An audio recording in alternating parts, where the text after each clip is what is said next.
chụp nơi bông bó nè chụp nơi nè ỏi mơ mòn Facebook អត់ចេះហត់តែម្ដងគឺមួយថ្ងៃមិនដឹងជាប្រហែលលានដងទេក្នុងការអាប់ដេតបងប្អូនមើលមានអីប្លែកភ្នែកទេអានេះគឺខ្ញុំបើកនៅ Google Chrome មួយនេះខ្ញុំវាយពាក្យថា FB នេះវាមកបដូរទម្រង់ដាក់ Gmail password មកនៅខាងឆ្វេងវិញហើយអាខាងផ្ទាំងខាងឆ្វេងនេះគេដាក់រូបស្អីនេះអូយលោកអីលោកចេញទម្រង់បែបនេះទូខ្ញុំមកខំ login account Gmail password ប៉ុណ្ណាក៏ login អត់ចូលហើយមិនដឹងជា Facebook មានបញ្ហាស្អីអូយឈឺក្បាលជាមួយ Facebook នេះដល់កតែម្ដងមួយថ្ងៃអត់ចេះសម្រាប់មើលទៅហើយមានបងប្អូនណាខ្លះដូចខ្ញុំនេះបើចេញទម្រង់អញ្ចឹងណា login account របស់យើង account យើងមាន account មាន Gmail password យើង login កន្លែងនេះត្រូវអត់អាខាងលើយើងដាក់លេខទូរស័ព្ទអាខាងក្រោមដាក់ password ពេលដែលយើង login ណាគឺវាចេញ error ឲ្យតែចេញទម្រង់នេះអត់ដឹងថាវាមានបញ្ហាស្អីទេខ្ញុំកំពុងតែវល់ជាមួយ Facebook មែនតើប៉ុន្តែមានវិធីបើសិនជាយើងបើកនៅ Google Chrome អា Google Chrome ដែលយើងមានចាស់ហើយយើងវាយពាក្យ search ពាក្យថា FB នេះវានៅតែចេញទម្រង់នេះវាបដូររហូតទី1វាចេញទម្រង់នេះហើយពេលយើងវាយទៀតបដូរទម្រង់នេះប៉ុន្តែអាខាងកន្លែងយើង login Gmail password Facebook ហ្នឹងគឺវានៅដដែលហើយបើសិនជាវាចេញទម្រង់នេះលុប Google Chrome នេះចោលលុប Google Chrome នេះចោលបើ Google Chrome ថ្មីយើងលុប Google Chrome នេះចេញណាបើសិនយើងຕົក login account គឺខូចហើយ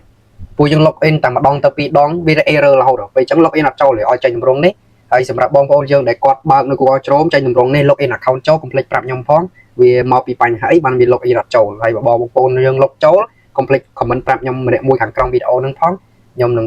ធ្វើតាមបងប្អូនយើងប្រាប់តែម្ដងហើយបងប្អូនយើង login ទៅដូចខ្ញុំត្រូវតែលុប Google Chrome នេះចេញហើយបង្កើតនៅ Google Chrome ថ្មីដូច Google Chrome ថ្មីរបស់ខ្ញុំនេះខ្ញុំបង្កើតថ្មីហើយខ្ញុំវាយពាក្យថា FB ដូចគ្នាហើយខ្ញុំ login ឃើញទេគ្នាយើងវាចេញមកទម្រង់ចាស់កាលណាវាចេញទម្រង់ចាស់អញ្ចឹងគឺយើង login account យើងចូលបានតែម្ដងតែលាម 100% គឺ login ដាក់ Gmail password របស់យើងភ្លាម login គឺចូល account យើងតែម្ដងតែបើសិនជាចេញទម្រង់នេះដាក់ទៀតបីទៀតជួយចេញរូបអីទៀតចេញរូបនេះវិញ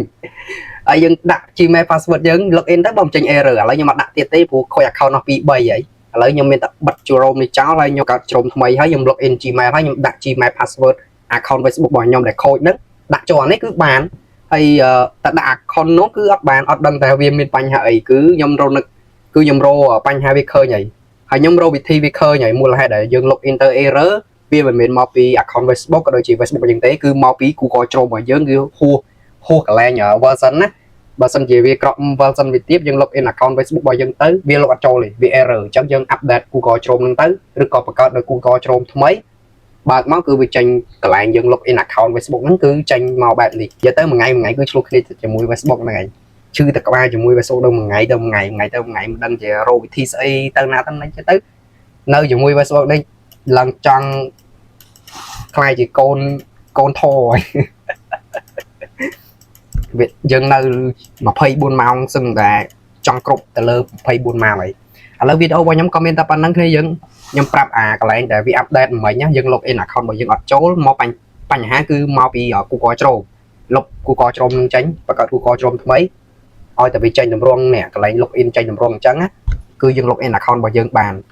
ហើយវីដេអូរបស់ខ្ញុំក៏មានតែប៉ុណ្្នឹងគ្នាយើងជួបគ្នានៅវីដេអូក្រោយទម្រាំនឹងប្រាប់អ្នកនរគ្នាវារៀងវែងរយៈវីដេអូ